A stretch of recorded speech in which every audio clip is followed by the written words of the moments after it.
Sunday, September 29, 1957.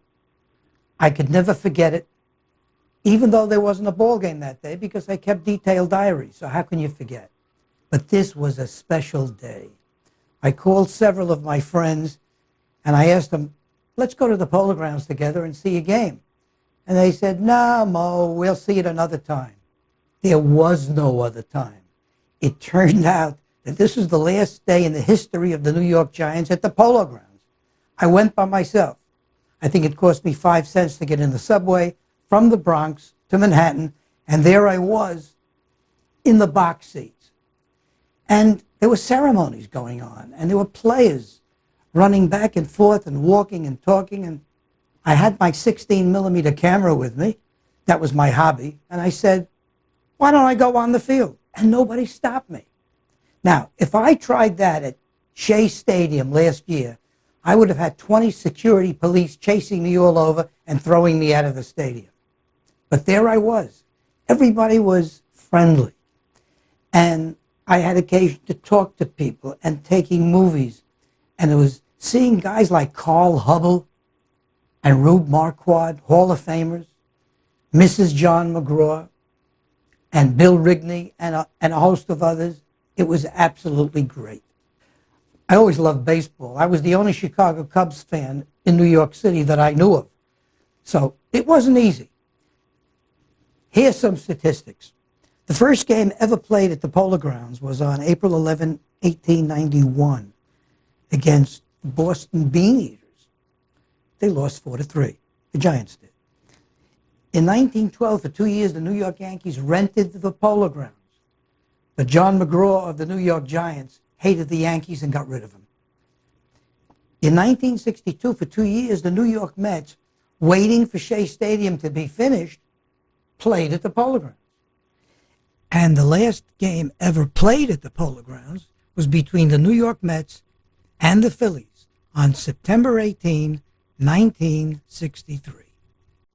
And then on April 10, 1964, the Polo Grounds was demolished.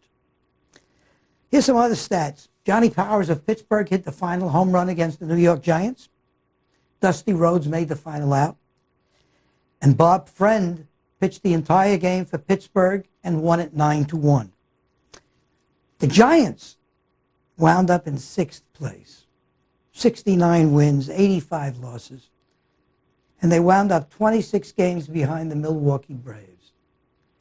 And the Braves went on to beat the Yankees in the World Series. Now, this was my amateur production. There were no crews, no sound men. It was just me doing my thing. And I think you're going to find this very emotional because I was and still am, even though I'm a Cub fan. Here it is.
What a structure.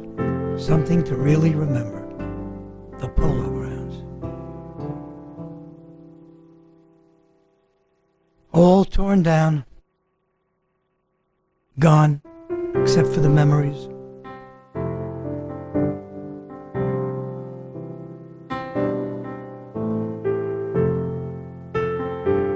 If this was a landmark, it would have never been torn down.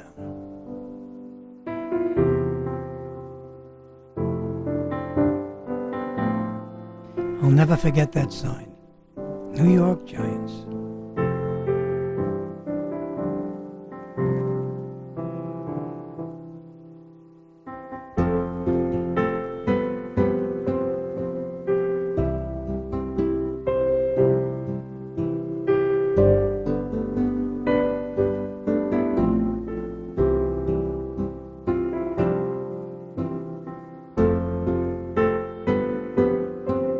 I was right on the field and nobody stopped me. I still can't get over that.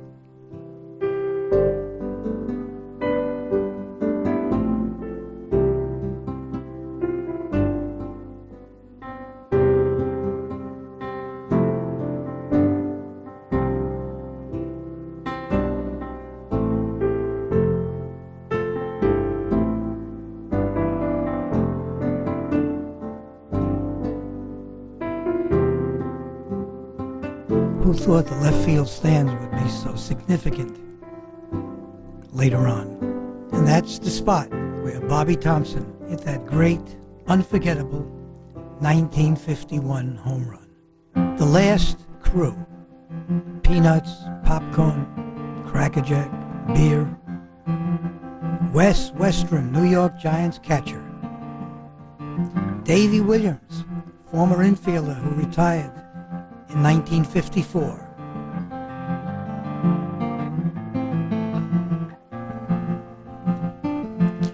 Jim Gorey, public address announcer for many years.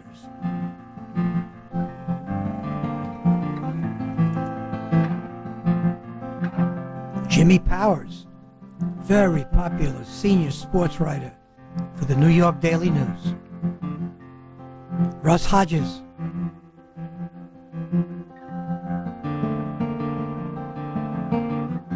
Hank Sauer, his last 2 years with the New York Giants, had a lifetime home runs of 288. And there's Willie Mays signing autographs.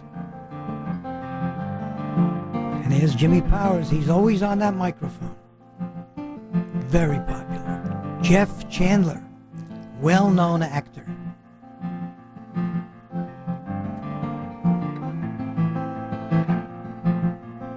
Tommy Henrik, coach.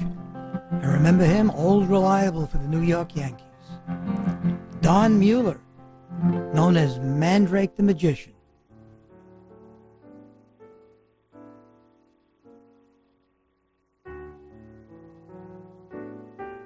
Can you identify this child? We couldn't.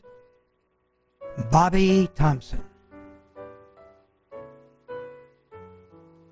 There they come, Davy Williams on the left. Bucky Walters, coach.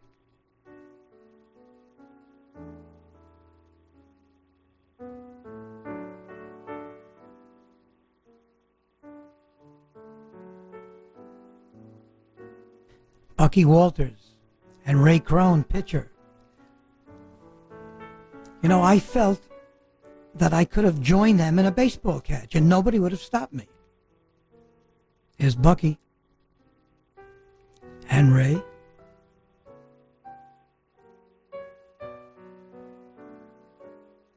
Whitey Lockman in the center, number 25. Valmy Thomas, catcher.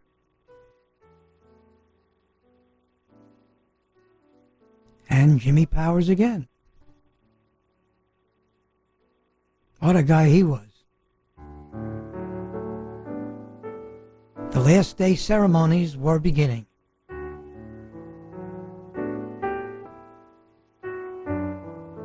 Russ Hodges, Hall of Fame broadcaster.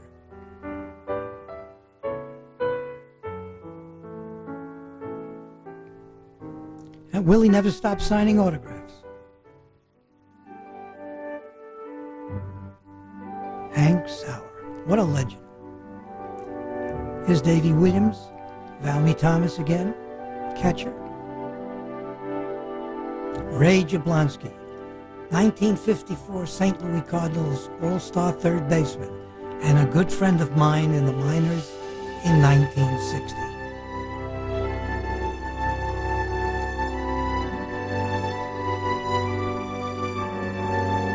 Monty Irvin, a legend.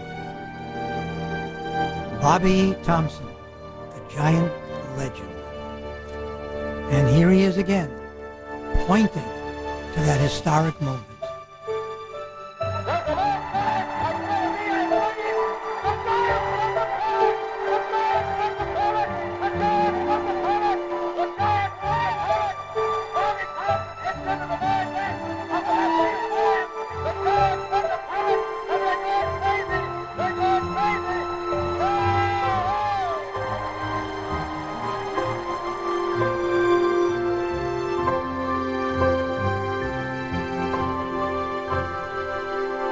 What more could be said about Sal Maglia? Willie Mays and the gang.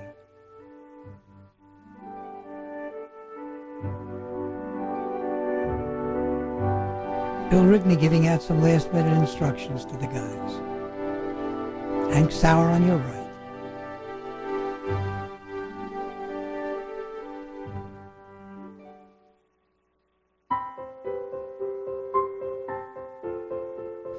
Larry Doyle, infielder for the Giants, 1907 to 1920, and a teammate of Rube Marquardt. Never made it to the Hall of Fame, but he did 14 seasons and batted .290, never to be forgotten in New York Giants history. Willard Marshall, Giants outfielder, retired 3 years ago. They're all posing for me. That's how informal this was. Here's Hank Sauer having a laugh. Bill Rigney in your center. And the ceremonies continue. Rube Marquardt, the great Giant pitcher, is getting an award. And here's Willard Marshall again.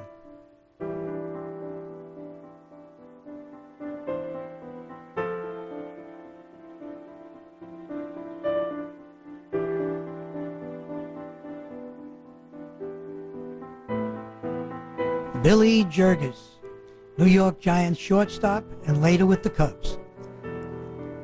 Willie Mays on the left, Sal on the right, and Dusty Rose in the center, just joking around. Henry Thompson, 9 years in the outfield, batted .267, and his last appearance was a year before. But with Hank Thompson, it was tragic. After he retired, he became a cab driver, convicted of armed robbery, and died tragically at the age of only 43. My favorite shot, Carl Hubbell and Rube Marquardt in the same picture. I don't think they ever posed together before or after. They're both Hall of Famers. They never played together. Marquardt pitched from 1908 to 1925, and Carl Hubbell 1928 to 1943. Real Hall of Famers. Sid Gordon, third baseman, Giants, 14 seasons, retired in 1955. Hit 202 home runs. On his left, Monty Irvin. Hans Lobert, great infielder, also with the New York Giants, one of the fastest ever to play in the major leagues. He once raced a horse around the bases and beat him, and that was a fact. Hans played 14 seasons and ended his career in 1917. Manager Bill Rigney and Mrs. John McGraw, one of my favorite shots. The ground crew getting ready for the last New York Giants game ever at the Polo Grounds.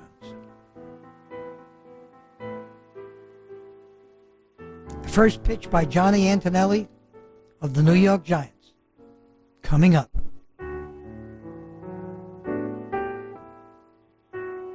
Here comes the pitch. Bob Skinner of Pittsburgh. Number 4. In the top of the 4th, Pittsburgh was ahead 4-1, and Kurt Barclay relieved Antonelli. And the pitch to Bob Friend. Strike 3 swinging. Vic Delmore, home plate umpire. At the end of 5.5, Pittsburgh 7, New York Giants 1. Giants Danny O'Connell popping foul.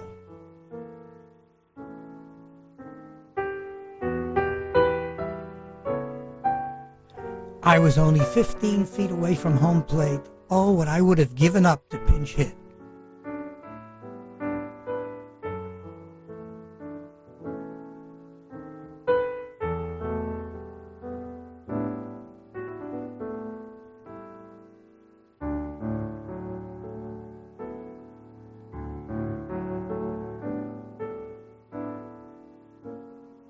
Willie Mays beats out an infield hit. Dusty Rhodes swings and misses, strikes out, and he's not too happy about it.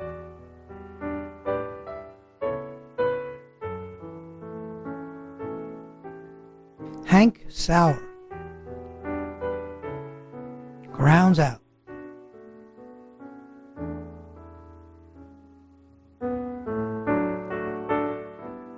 Giants pitcher Ramon Manzant throws a home run shot to the right field stands by Johnny Powers, the last home run ever hit against the New York Giants at the Polo Grounds. Score 9-1. This game is history, just like the New York Giants.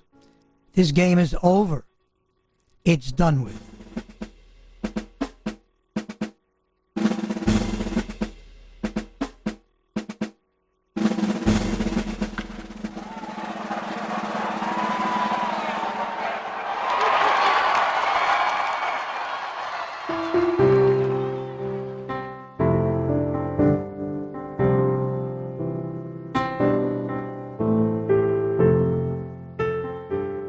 That famous bullpen was in left center field. As the game was going on, the players warmed up.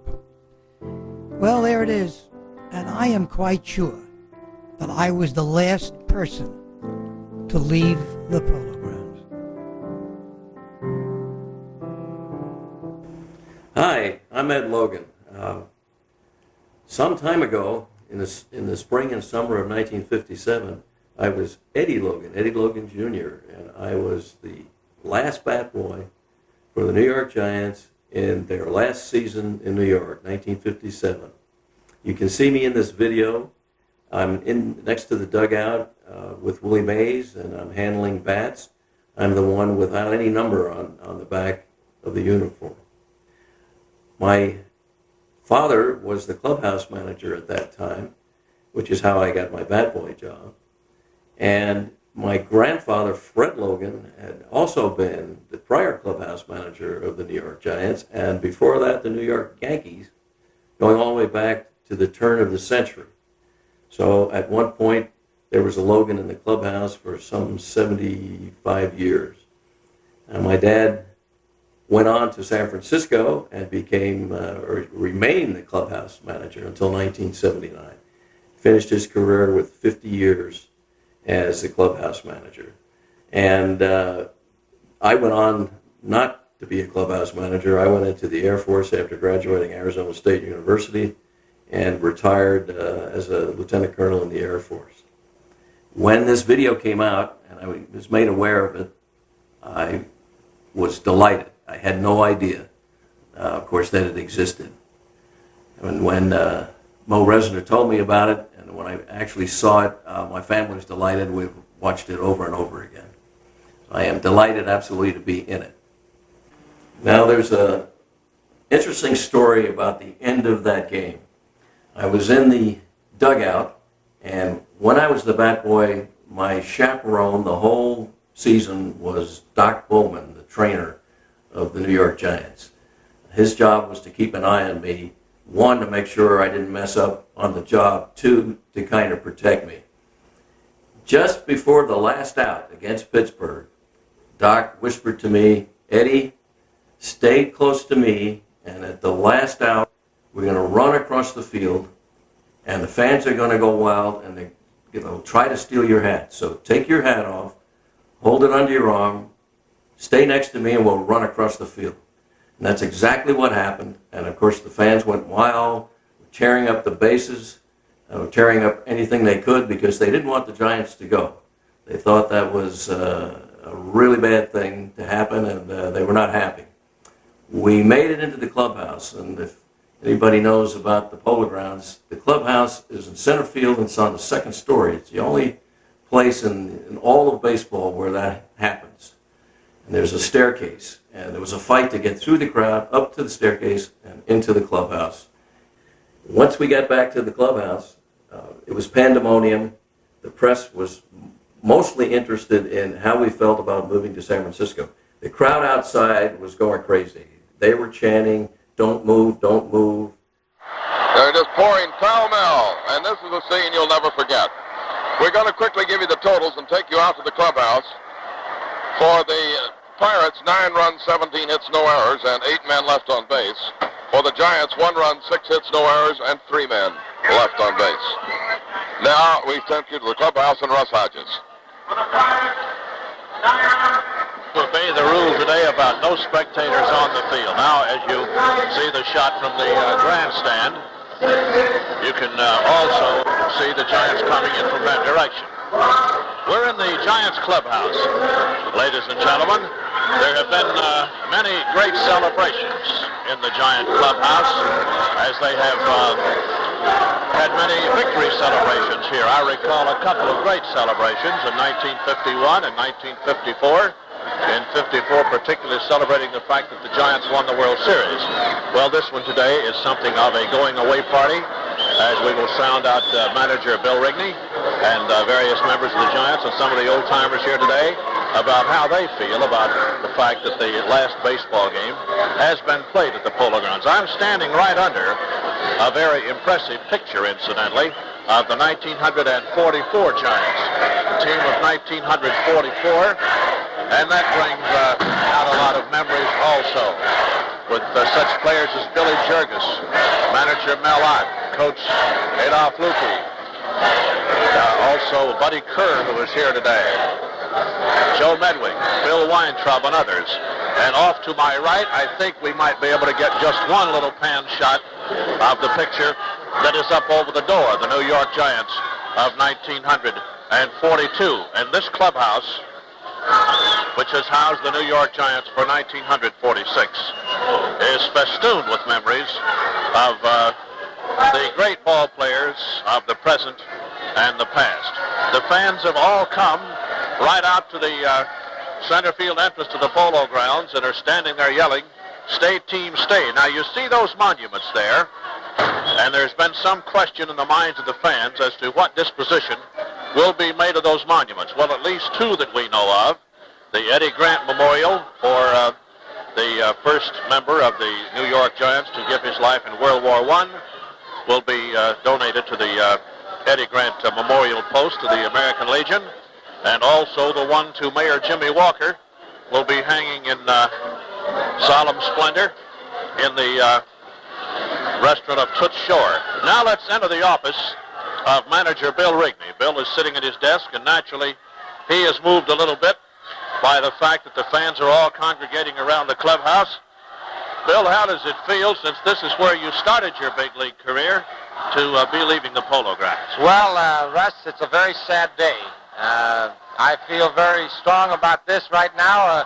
A lot of memories here, a lot of heartache, and a lot of wonderful games, and a lot of things I know we'll never forget.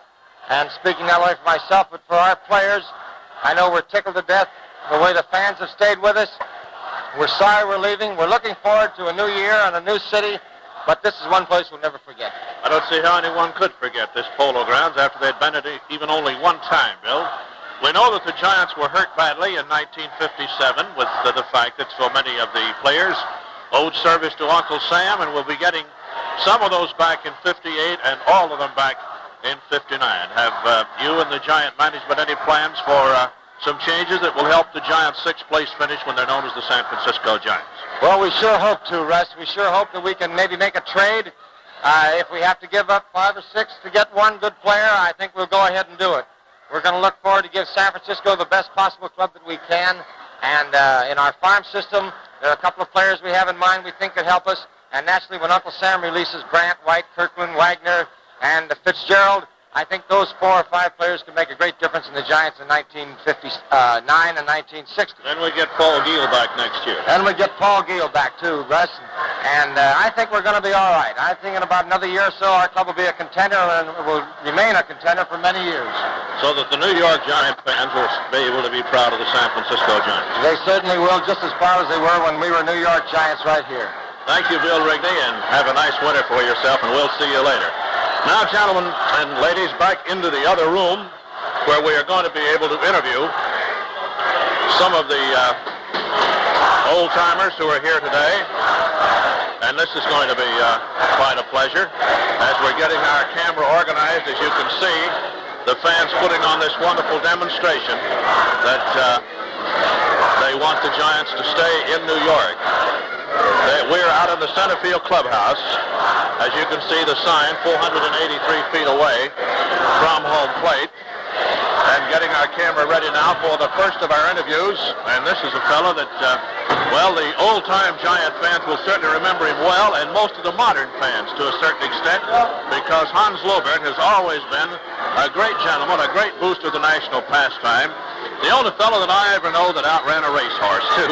But, Hans, that's beside the point today. How do you feel about the fact that they're closing up shop at the Polo? Well, I want to tell you, it was a very sad day for me, not only to see the Giants leave here, Russ, but I mean to see our Giants beaten today. That was the worst part of it.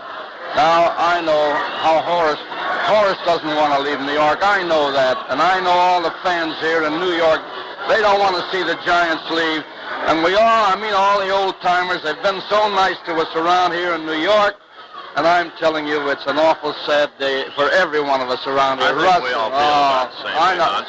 I know, that's the way I feel. Let's get a chance now to talk to some of our old-timers who came to see us today. Russ? Yes, it is. How are you? Larry, how are you? It's good to see you. Pretty good. How are you? Thanks for coming Yeah, down. so you give me here when I was here at the Old Timers game. That's right. And it was a wonderful thing to have you back down again today. How do you feel about it, Larry? Very nice. Well, I'm sorry to see the old Giants go. I know you are. Yeah?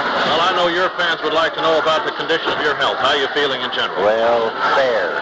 In other words, you got to take it easy. I do. But you look just as good or better I than do. you did in 1951 when we had the Old Timers Day. I have to stay in Saranac the rest of my life. Well, Larry, that's all right. You look good. You got a good color, and you look like you could still play some outfield or infield or run, hit that ball. Fair, not so good though, Russ. Who's that gentleman next to you over there, Larry? Red Murray. Red, we got to talk to him. Another Giant player of former vintage, Red Murray. Yeah. Red, when did you wind up your playing career here with the New York Giants? 1917, we all went into service in the war. And how long has it been since you've been back to see the Giants play? Well, I come down occasionally to see him. Where is home now? Elmira, New York. Elmira? Yeah. Well, that's Bob Delaney's hometown. Yeah, so that's his right. mother and dad still live there. Yeah, they do. Well, Red, it certainly was wonderful for you to come down and honor the Giants on their going away party. Well, and I'm glad to be here. have a long life and a real health here. Thank you. Now, standing behind these gentlemen, we've got a couple of players from the Giant vintage of very recent days. First, here is Sid Gordon, and then Buddy Kerr. Now, Buddy, we understand that you're still in baseball and managing. Am I right in saying that? Yes, I am, Russ. I spent this past summer down in Selma, Alabama, in the Alabama Florida League. It's hot down there, doesn't it? Very hot, especially with the type of club we had this year. Have you got any boys that we might be seeing in the big leagues before too long? Well, I had one last year named Philippa Lowe, who I think you might have heard about. He's a Willie They Mays had him in type player. Springfield for a while. Right. And I think that in a few years, not more than 2 or 3, that he might be up to help the Giants. Got the speed and the arm and the bat. He has everything, yes. Buddy, I know that this was your first big league club. You spent most of your big league career here. Does it give you a tug to know that the Giants are leaving town? Well, it's kind of hard to come back here in the Giant clubhouse. It's the first time I've been in the clubhouse since I left the Braves. It's very hard coming back. to see the Giants leave town and go out to Frisco, but I'm sure that's something that has to be done. That's right. After all, the parking situation, it all makes it almost imperative. Sid Gordon, of course, who needs no introduction, looks like he could still go out there and swing the bat. Sid, when did you hang it up definitely? Last year, about the middle of the season, I found that it was getting a little too tough to play, so I decided to quit while I had all my faculties about me. And what line of business you in now, Sid? Well, we're in the manufacturing of cellophane and polyethylene. I'm with a company up in Yonkers and enjoying it very much so far. Are you able to keep your finger into athletics at all? Well, I'm like everybody else right now. I'm just a baseball fan, and I've enjoyed seeing the Giants play this year, and I'm terribly sorry to see them go. I tell you this from a real fan and from an ex-ball player's point of view. I feel terrible seeing them leave. Well, I think you're just voicing the sentiments of most of us, and particularly those fans who are lined up outside and refuse to quit at the present time. That's right. They surely are. They're out there. Good luck. You gave us many and many a thrill. Now, Joe, would you get Eddie Brannick out here, please? Thanks an awful lot, Sid Gordon. As the fans outside are still clamoring, we want Willie, and they refuse to leave. A fellow that, see Eddie, you can see over there on the monitor. See how the people are lined up outside, and now we're going to be on the screen right here. I know a fellow, ladies and gentlemen. I said on the air the other day that a lot of his friends would be at the Banshee lunch, but the hall wouldn't be big enough to hold all of his friends because he has at least 1 million of them. And that is Eddie Brannick, whose entire life has been spent with the New York Giant organization. 52 years now, isn't it, Ed? 52 years this year, Russ. Well, bless your heart, I imagine you are feeling a little lower than anybody else about deserting the Polo Grounds. Well, anything that the Stoneham family or Horace Stoneham or the name Stoneham does is all right with me. Well, I know how you I feel go all the way about that. through. I know he's a baseball man and he knows what he's doing. And I'll say this, in all my 52 years, I wouldn't want to be associated with anyone in baseball rather than Howard Stone. Well, bless your heart, I know that, Ed, and also this. I know that you number your friends among all races, religions, creeds, colors, etc. But also knowing that you're an Irishman, they got some great Irishmen in San Francisco. So they tell me. I don't know that famous expression of Perry Como's great song, Que sera. Que sera. What will be, will be. What will be, will be. Well, we'll try to take San Francisco away. Yes, sir. Thank you, Eddie Brannick. I know we're going to do the best to give them a good team and have them rooting as they should for a winning team. Eddie, thanks a lot. It's great to have you in as our final interviewee on the day. This really makes the program complete. Russ, I appreciate you having me on here. Thank you very much to Ed Brannick. And now, ladies and gentlemen, I know that you can see the folks out there storming the clubhouse. So what we would like to do is to give you a final view also of the grandstands, which are now deserted with all of the fans here today grouped around. That, ladies and gentlemen, that is the Polo Grounds. Historic in baseball memory, where the New York Giants played for 46 years. To so many friends, to so many fans, with Matheson, Terry, Mel Ott, Willie Mays, Leo DeRocher, and many others. Yes, ladies and gentlemen, that is the Polo Grounds. The tumult and the shouting may die. The captains and the kings may depart. Lest we forget. Lest we forget.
and gives a quarter of a column to the president at a meeting to discuss how the money gets spent. But the big headlines are the ones that say, New York Mets world champs today. It's no bigger news than the game we play. And now, on behalf of Lou Weber, rounding out his 11th year here in the Giant Broadcasting booth, Jack Schwartz for Russ Hodges and Bob Delaney, two of the finest guys anybody could ever work with. This is Jim Wood saying goodbye and God bless you.